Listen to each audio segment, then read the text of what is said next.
Hey, Eagles fans, welcome to another edition of Eagles Latest. We have a lot to talk about in this episode today.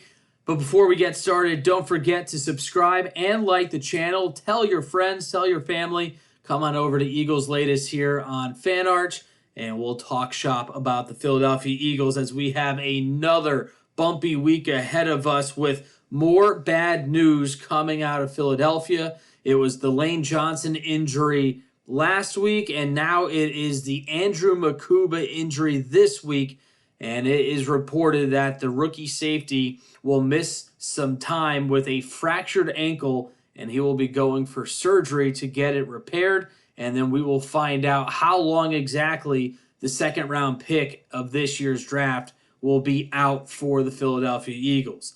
Now, this is a tough blow because this is a rookie who, although had some bumps and bruises along the way, Vic Fangio felt comfortable playing Drew Mukuba opposite of Reed Blankenship, and Mukuba seemed to be getting a little bit more comfortable. Earlier in the year, Vic Fangio said that the rookie was kind of playing like a rookie. He had to learn more, learn how to play the position at this level, take better angles when it came to tackling, to covering, to be that last line of defense alongside Blankenship.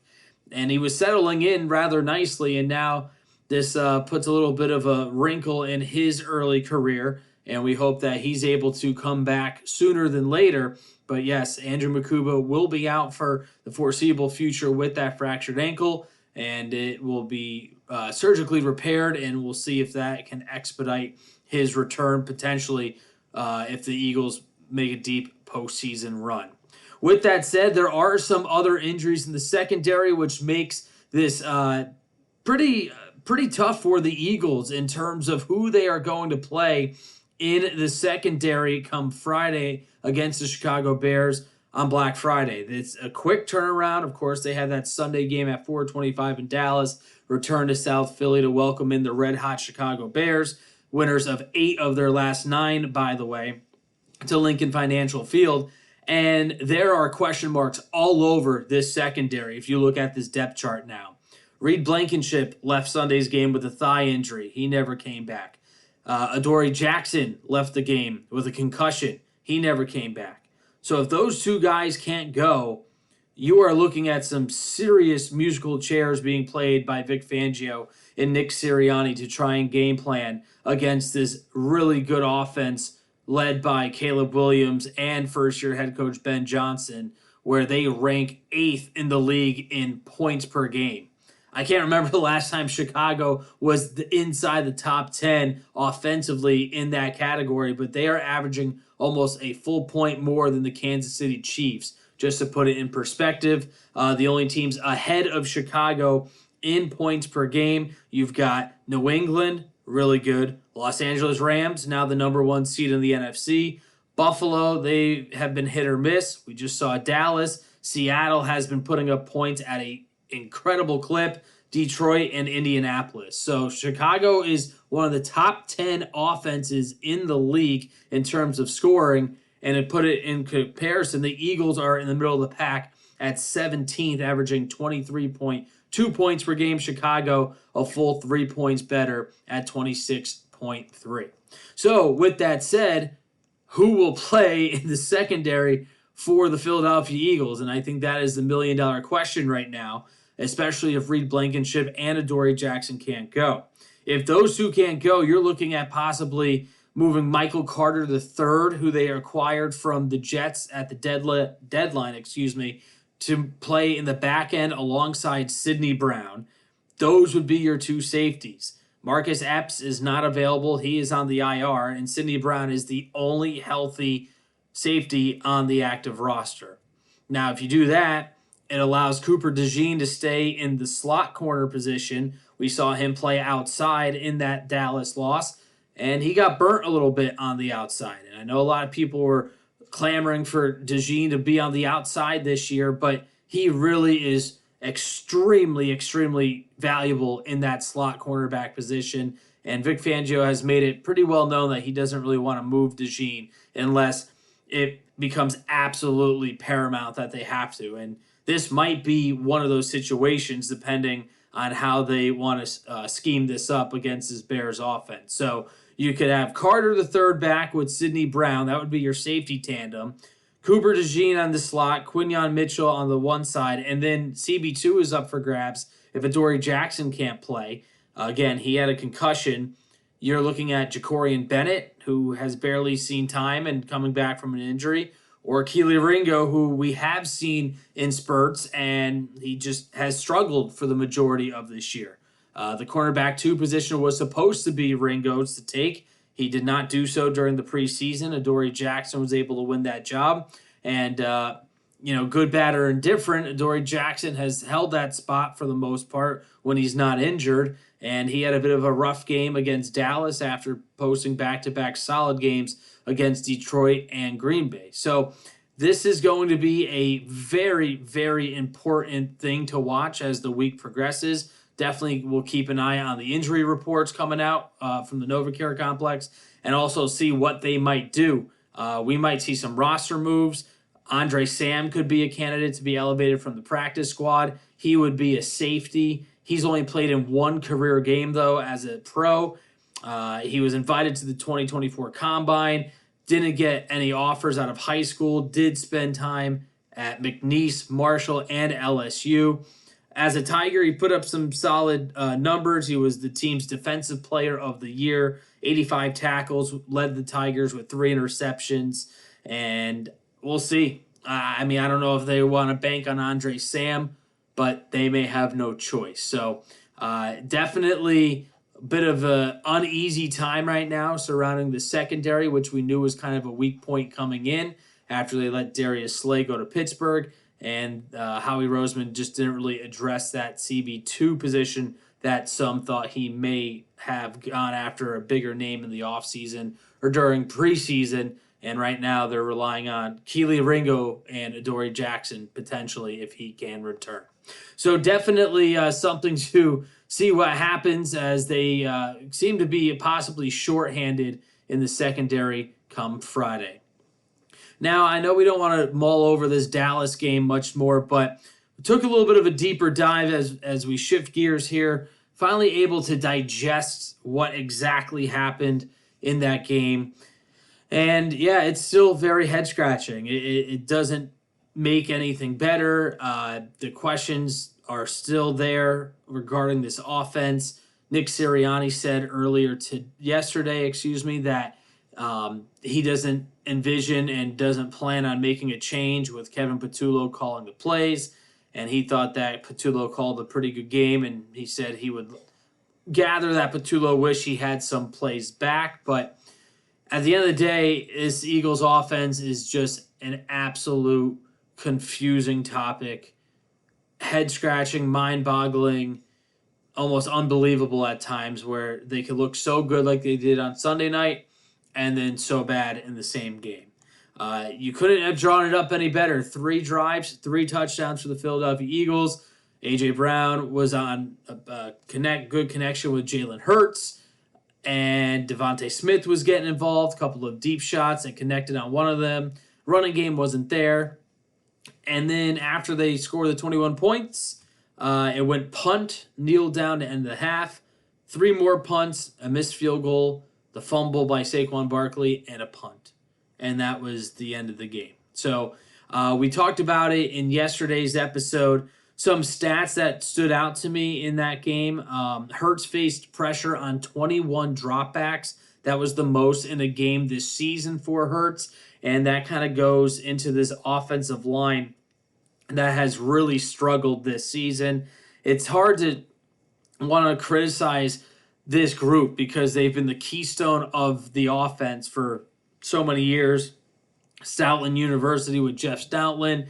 He's been able to develop these linemen into all pros, but it is just not working this year. And I think that that's where a lot of the problems stem from. It's not solely the offensive line. There's blame at Nick Sirianni, Kevin Patullo, some with Jalen Hurts, some with all the offensive players as well.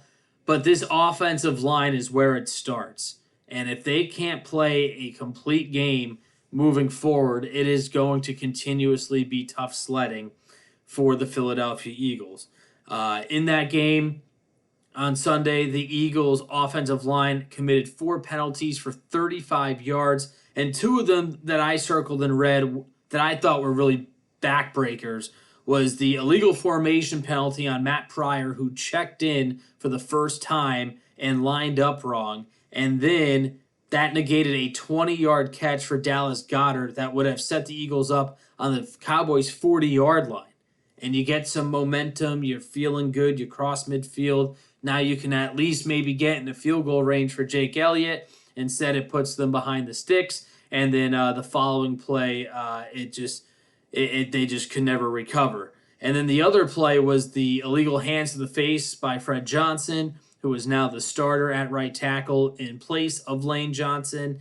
And that negated a 16-yard catch by Devontae Smith. That would have put the Eagles on the Cowboys' 28-yard line, knocking on the door of the red zone. Instead, it made it 2nd and 17, and then the Eagles were forced to throw a dump-off pass to Saquon Barkley, and that is where Barkley fumbled, and then that kind of really took the wind out of the sails for the Eagles offensively. Now, you hear the players say what they said post-game. Jordan Mailata said that stuff takes no talent in terms of the penalty, and that's something that they pride themselves on as an Eagle. But again, we're hearing lack of execution, lack of focus. Why is there a lack of focus in the game? It's almost like when they get up big, they just rest on their laurels and they say, hey, we can do this. We can skate by. And they can't. And it bit them in the butt on Sunday, where the defense didn't bail them out because the defense struggled and gave up almost 500 yards. So maybe this is the game that wakes everybody up in that building and realizes, hey, we all have to be focused like we were last year. And, there's something to say about a Super Bowl hangover. There's something to say about Saquon Barkley and this offensive line running as much as it did last year to get 2,000 yards. They will never admit to it, but I find it hard to believe that Barkley and this O-line aren't feeling lingering effects from a season ago with how much they ran the football. And again, it's not an excuse. Their job is to go out and perform, and they simply aren't doing that right now. And also, everybody else on the offense isn't doing that right now. A.J. Brown had a false start. Devontae Smith got called for a bogus offensive pass interference that also negated a play. But there's blame across the board for the offense, absolutely. And the run game, too, has been really, really poor. Barkley averaged a season-low 2.2 yards in that loss on Sunday, and the Eagles now currently rank 21st in rushing yards per game at 110.5, whereas last year at this point of the season, they were averaging a tick over 184 yards a game on the ground. So there's a running attack that we're going to talk about that I think has some blame. The penalties were a huge issue overall. Those 14 penalties were the most since Nick Sirianni's coaching debut with the Eagles against the Atlanta Falcons in Week 1 back in 2021. And they are now averaging 10 penalties over their last 3 games. And they are 7th in the NFL, or 7th worst, I should say, in the NFL, averaging 7.6 penalties per game. And what's the craziest thing that I looked up is that they are now just 20 penalties shy of surpassing their entire season total from a year ago, and we're only in Week 13. And Nick Sirianni hammers that penalties and playing clean football does not take talent. It just takes you mastering your job, mastering your assignments. And he said that it's uncharacteristic of them, and that is put on his shoulders, and that he has to get the message across better. And I agree, because this message is not being received, it seems like, from the team. It just isn't. And this is why Nick Sirianni is here. He is the vibe guy. He is to make sure everything is staying good in the locker room. But now this is the second season where it seems like there's a little bit of unrest, some turmoil. Players are speaking to the media anonymously about Jalen Hurts not doing what he's supposed to be doing in terms of following the play calls. Offense is not happy. All this stuff is kind of happening again, and it's hard to ignore. It is, and I'm not here to stir drama. I'm not here to say that this is 2023 all over again, but a loss like that on Sunday should start to shake things up a bit potentially moving forward. It definitely should raise the eyebrows and the ears of Howie Roseman and especially Jeffrey Lurie. So with that said, we're going to finish this episode with kind of deciding who gets the blame for that epic loss and how can they fix this. Not trying to end this show on a sour note, but again, we just went through some of the really negative aspects of that loss on Sunday. The rushing attack just has not been there, and it's due in large part due to this offensive line. They have struggled mightily run blocking. And I know some people might say, oh, well, Saquon Barkley doesn't look like himself. He's lost a step. He's been getting hit in the backfield almost every time he touches the ball this season. There's only so much even the best of the best can do when you have NFL defenders in your backfield as you're getting the football. Barkley is beyond elusive, but he can only make so many guys miss so many times. So I think that this offensive line, especially on Sunday and throughout the season, has been a bit of a problem. And I think now people are starting to kind of really come around to it and realizing, these guys just aren't consistent right now.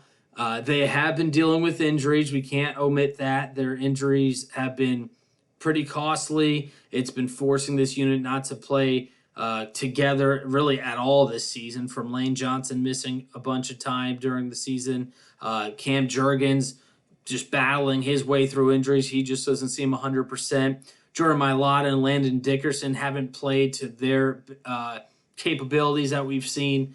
So this is an offensive line that just needs to somehow figure out a way to start piecing together good quarters every single game. They did the job in the first half where the Eagles were able to jump out to a 21-0 lead, and then all hell broke loose, and it just came crashing down. Again, as I mentioned, 4 penalties, 35 yards, and 2 of those 4 penalties negating some big momentum-shifting plays. So the O-line definitely gets some blame there. Kevin Patullo gets some blame. I know he's the easy target for everybody. They want him gone. They want him fired, or at the very least stripped of the play-calling duties. The problem is who is calling the plays if you take it away from Kevin Patullo. Nick Sirianni couldn't do it. He relinquished them. So where are they going to call plays? That's the other issue. And do you really want a potential 2023 disaster on the offensive side of the football, like we saw on the defense when they stripped the play calling from Desai and gave it to Patricia, and that was an absolute circus. You heard it from the defense saying we were going through a defense and the way it was called for the majority of the season, and now the back half of the second half of the season, we're basically learning an entirely new defense.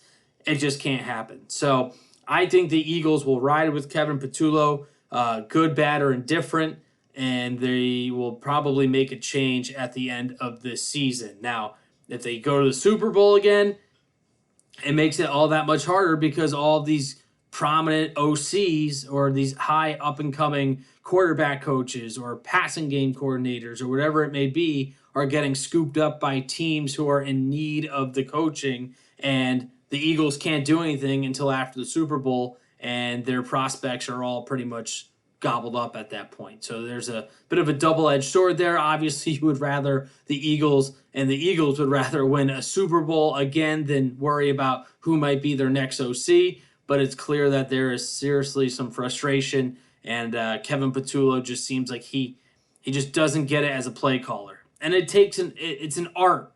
Nick Foles said on his podcast this week that, Kevin Patullo could be an amazing guy. The guys could really love him, and that's great, but he's just not cut out to be a play caller. And that's why a lot of head coaches don't do it. That's why Nick Sirianni doesn't do it.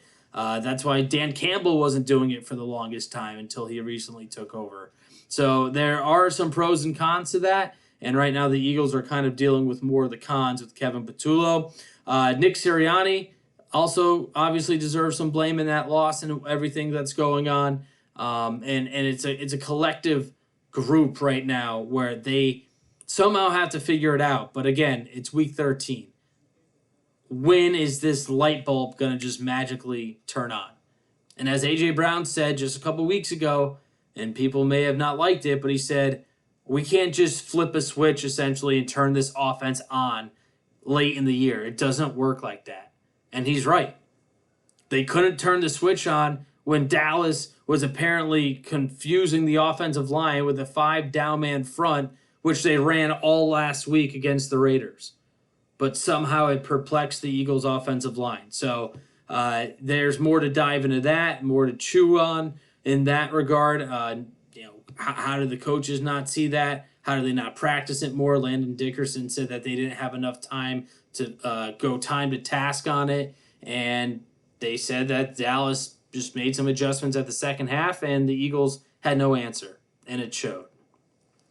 So it's going to be an interesting game on Friday. Again, Chicago red hot, folks. If you're unaware, they are good. Caleb Williams is looking really good under Ben Johnson. They've got a really talented rookie tight end in Colston Loveland, who is starting to really become a menace offensively. They've got two good running backs, DeAndre Swift making his return to Philly, and then Kyle Monangi. He's a rookie running back, and he has had some good games as well. So this is not going to be a pushover game that many may have thought when they were looking at the season way back in September. This is a good and hungry Chicago Bears team, and with the secondary looking the way it possibly is, the Eagles are going to need to put up points offensively to win this game, and we'll see if they can do that against a Bears defense that, again, like the Dallas Cowboys, isn't that good overall, but the Eagles' offense also isn't that good overall right now. Hopefully that will change and we will sing a different tune later this week. But that will do it for us here on another episode of Eagles Latest. I should be at the link on Friday to provide live game coverage. Feel free to follow along on X at Cory_Nidoh, CORY_NIDOH. And we will be back tomorrow with another episode talking birds on Eagles Latest.